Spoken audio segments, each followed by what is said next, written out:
ஐயோ என்னங்க இது, எங்க தூக்கிட்டு போறீங்க? வேற எங்க அதிரடி நடவடிக்கை எடுக்கத்த. ஐயோ விடுங்க, குழந்தைங்க பாத்துட்டு போறாங்க, விடுங்க. அவ்வளவு சுலபமா விட்டுருவேனா நானு?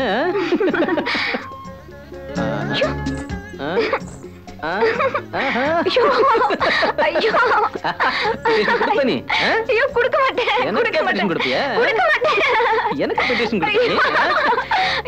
கொடுக்க மாட்டேன் சொல்லு. இன்னும் ஒரு மாசம் கொடுக்க மாட்டேன். கூச்சது விட்டுருங்க. விட மாட்டேன்.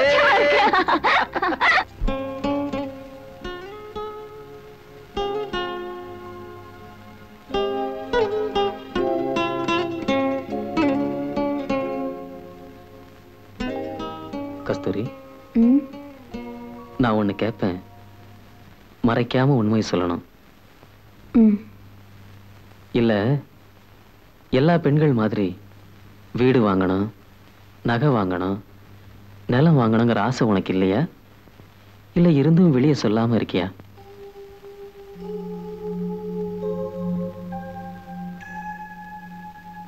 உங்களுக்கு ஏன் திடீர்னு இந்த சந்தேகம்? இது ரொம்ப நாளா இருக்கிற சந்தேகம். நமக்கும் 2 குழந்தைங்க இருக்கு. அவங்க எதிர்காலத்துக்கு எதுவும் சேர்த்து வைக்காம இவர் எப்ப பாரு ஊர் பிரச்சனையில அரைஞ்சுக்கிட்டு இருக்காருன்னு நீ எப்பவும் கவலைப்பட்டது இல்லையா? எதுக்கு கேட்கறேன்னா, நான் சதா பணக்காரங்களோடையும் அரசாங்கத்தோடையும் மோதிக்கிட்டு இருக்கேன். எனக்கு ஏதாவது ஆச்சுன்னா நீ எப்படி சமாளிப்பேன்னு எனக்கு கவலையா இருக்கு. உங்களுக்கு ஒன்னும் ஆகாது. ஏன் வீண் கவலை? அப்படியே எனக்கு ஏதாவது கொடுத்துதான் தீரணும்னா நான் கேட்கிற ஒண்ணு கொடுத்தா போதும். கேளு, என்னால முடியுதோ இல்லையோ உன் ஆசையாவது தெரிஞ்சுக்கிறேன்.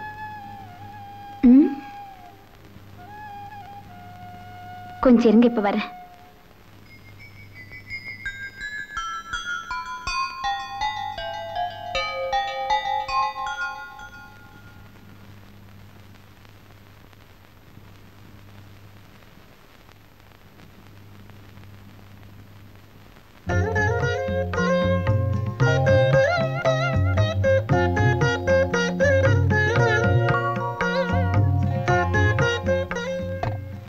கஸ்தூரி,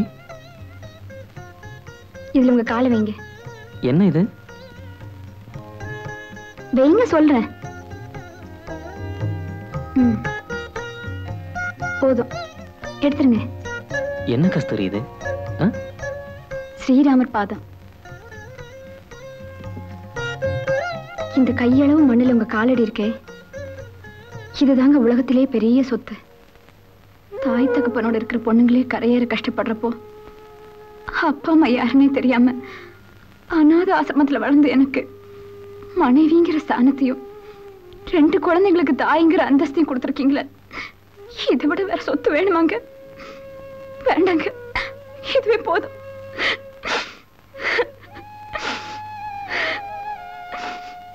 என்னமா அது? உங்க அப்பா கிட்ட நானே கேட்டு வாங்கிட்ட பரிசுப்பா இது. அவருடைய காலடி மண்ணு. காட்டு மன்னார் கோவிலிலே கத்திரிக்காய் காய்ச்சிருக்கு, சங்கர பாண்டி கடையிலே தோரம்பருப்பு குஞ்சிருக்கு, சம்பா அரிசியில் சாதம் பொங்கி ஊத்துக்குள்ளி வெண்ணெய் போட்டு உருட்டி உருட்டி தின்னா பான மாதிரி வயிறு வரும், படுத்ததுமே தூக்கம் வரும். பங்கு வச்சு தின்னுங்க, பங்கு வச்சு தின்னுங்க. சாப்பிடுங்க. என்னங்க என்னங்க? என்ன? ஒரு மூட்டை அரிசி தஞ்சாவூர்ல என்ன விலை, மெட்ராஸ்ல என்ன விலைன்னு தெரியுமா உங்களுக்கு? தெரியும். தஞ்சாவூருக்கும் மெட்ராஸுக்கும் மூட்டைக்கு 47 ரூபாய் வித்தியாசம் இருக்கு. சரி, கடல் எண்ணெய்க்கும் நல்லெண்ணெய்க்கும் விலையில என்ன வித்தியாசம் தெரியுமா உங்களுக்கு? தெரியும். எதுக்கு இதெல்லாம் கேக்குற? ஊர்ல நடக்கிற விஷயங்கள்லாம் நல்லா தெரிஞ்சு வச்சிருப்பீங்க. ஆனா வீட்டுல என்ன விஷயம் நடக்குதுன்னு உங்களுக்கு ஒண்ணும் தெரியாது. உங்க பசங்க பரீட்சையில எத்தனை மார்க் வாங்கியிருக்காங்கன்னு தெரியுமா உங்களுக்கு? அட, அதுக்குள்ளே பரீட்சை வந்துருச்சா? எல்லா பரீட்சையிலும் 100க்கு 100 வாங்கிட்டாப்பா. மால் சயின்ஸ்ல மட்டும் ஒரு கேள்வி விட்டுட்டேன், 10 மார்க் குறைஞ்சு போச்சுப்பா. டேய், கவனமா படிச்சிருந்தா 100க்கு 100 வாங்கிருக்கலாம்ல. ஏங்க இவனை கொஞ்சம் கண்டிச்சு வைக்க கூடாதா? 35 மார்க் வாங்கினால பாஸ் தானே. 100க்கு 100 வாங்கிதான் திறனும்னு ஏன் கலாடா பண்ற? 35 மார்க் கீழே வாங்கி இருந்தான்னா சொல்லு, இப்பவே அதிரடி நடவடிக்கை எடுத்துறேன். நல்லா இருக்குங்க நீங்க சொல்றது. பையனை நீங்களே கெடுத்துவீங்க போல இருக்க. கொஞ்சம் இரு. ஏண்டா குமார், மார்க் போகட்டும், நீ எழுதாம விட்ட கேள்விக்கு வீட்டுக்கு வந்தாவது என்ன பதில்னு கேட்டு தெரிஞ்சுக்கிட்டியா? இல்லப்பா. எந்த கேள்வி பதில் எழுதல? சொல்லுடா. தாவீது கோலியாத் யாருன்னு கேட்டாங்க. ஐயோ, அது பைபிள்ல இருக்க ஒரு கதைடா. தாவீதுங்கிறது உன்ன மாதிரி ஒரு சின்ன பையன். அங்க கோலியாத்துன்னு ஒரு பெரிய முரட இருந்தான். அவனை ஜெயிக்க அந்த ஊர்ல யாராலையும் முடியாது. அவனுக்கு பயந்துட்டு பெரியவங்க எல்லாம் நடுங்கிட்டு இருந்தப்போ தாவீதுங்கிற அந்த சின்ன பையன் உண்டிவில் மாதிரி உன்னை வச்சுட்டு அவனை சாகடிச்சிட்டான். இதுதான்டா கதை. இது தெரியாம 10 மார்க் தொலைச்சிட்டியே. ஏண்டி சும்மா அவனைய மிரட்டிட்டு இருக்க? கவிதாவை பத்தி ஒண்ணும் சொல்ல மாட்டேங்கிறிய? அவ அம்மா சொல்லப்பா. ஸ்லேட்ல கோழி முட்டை வாங்கி வந்தா கூட சின்னதா போட்டிருக்காங்க, பெருசா போட்டிருக்கலாமேன்னு மெச்சுக்குவாங்கப்பா. இல்லப்பா, அண்ணன் சும்மா சொல்றான். அவனதான் அம்மா அடிக்க மாட்டாங்க, என்ன நைஸா கிள்ளிடுவாங்க.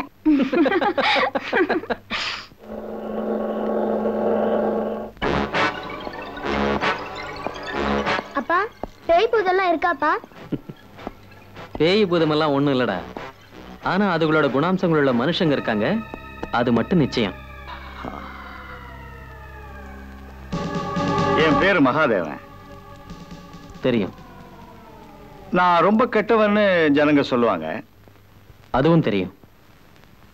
அது அது அது தப்புன்னு தெளிவுபடுத்தத்தான் வந்தேன். புலி கூட அசைவம் தான். ஆனா மனுஷங்கிட்ட பழகிட்டா அது சாதாரண முயலாகி சாதுவாயிடும். நான் கூட அப்படித்தான். என்கிட்ட கொஞ்ச நாள் பழகிட்டீங்கன்னா நான் எவ்வளவு நல்லவேன்னு உங்களுக்கு தெரியும். இப்போ எதுக்கு வந்தீங்க? நட்பை புதுப்பிக்கத்தான்.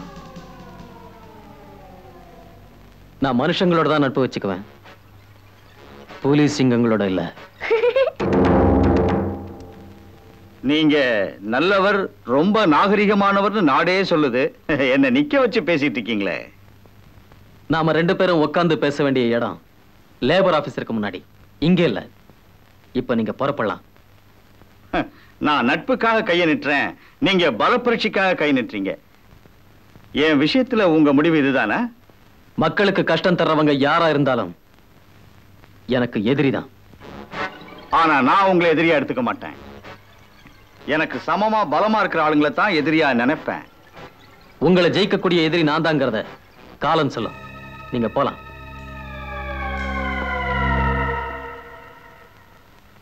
இவன் எதுக்குங்க நம்ம வீட்டு தேடி வரான்?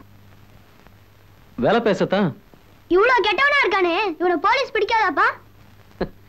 அரசாங்கம் போலீஸுக்கு 1ஆம் தேதி தான் சம்பளம் கொடுப்பாங்க. ஆனா இவன் 30ஆம் தேதியே மாமூல் கொடுத்துருவான். அதனால போலீஸ் இவனாட்டம் பணக்கார குற்றவாளிகளை பிடிக்க மாட்டாங்க. புரிஞ்சதா? கொஞ்சம் பொறுமையா இருங்க. ஏன் மேலும் மேலும் பிரச்சனையை வளர்த்துக்கிட்டே போறீங்க? அந்த அண்ணாச்சி வர வர ரொம்ப பிரச்சனைகளை உருவாக்கிட்டே வர்றான். என் வலது கால பாத்தீங்கன்னா 4 விரல் தான் இருக்கும், இடது கால பாத்தீங்கன்னா 5 விரல் இருக்கும். வலது கால் சுண்டு விரல் அப்பப்ப எனக்கு வலிச்சுக்கிட்டே இருந்துச்சு. டாக்டர் கிட்ட காட்டினேன், மருந்து போட்டா சரியாயிடும்னாரு. ஆனா நான் தான் சுண்டு விரலையே வெட்டி எடுத்துருங்கன்னு சொன்னேன். விரலையே வெட்டி எடுக்க சொன்ன நான் வேற ஆள் தொந்தரவு பண்ணா விட்டுடுவனா? அந்த அண்ணாச்சியை ஒழிச்சு கட்டினா தான் எனக்கு நிம்மதி.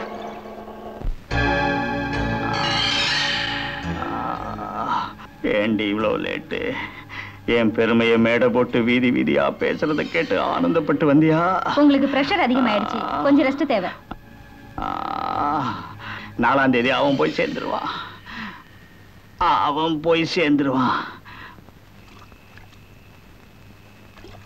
அப்பாடா. அங்க ஒரு புள்ளி வைங்க. அப்புறமா அந்த பக்கமா கொஞ்சம் கரெக்ட் பண்ணிருங்க. அந்த மகாதேவன்ற வார்த்தை இன்னும் கொஞ்சம் அழுத்தமா இருக்கட்டும். சரிம்மா.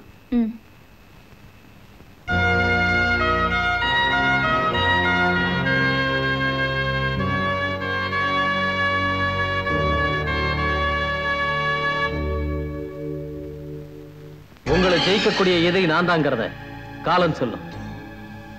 உங்களை ஜெயிக்கக்கூடிய எதிரி நான் தாங்கிறத காலம் சொல்லும்.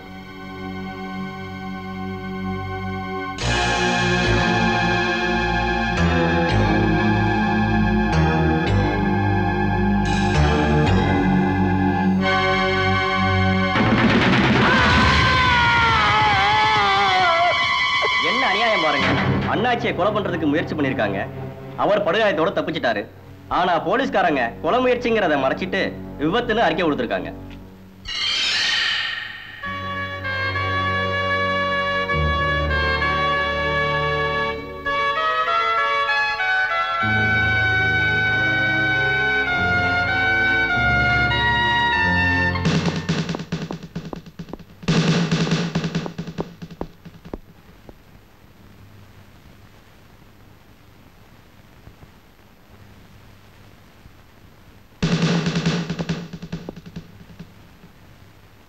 Good morning sir.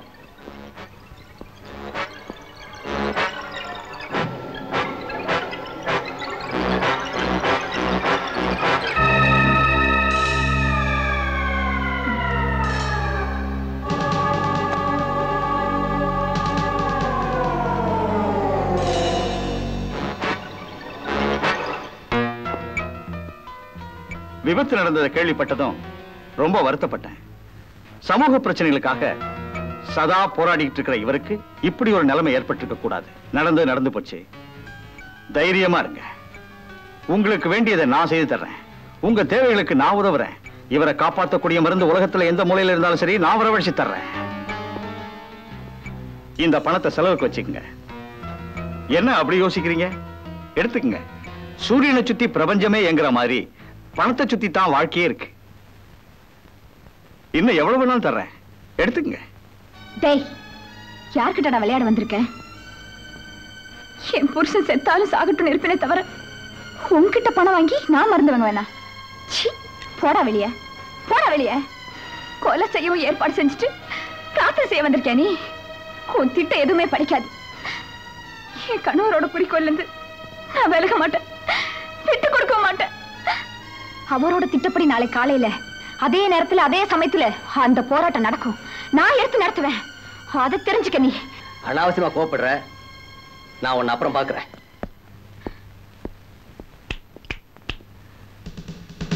ம்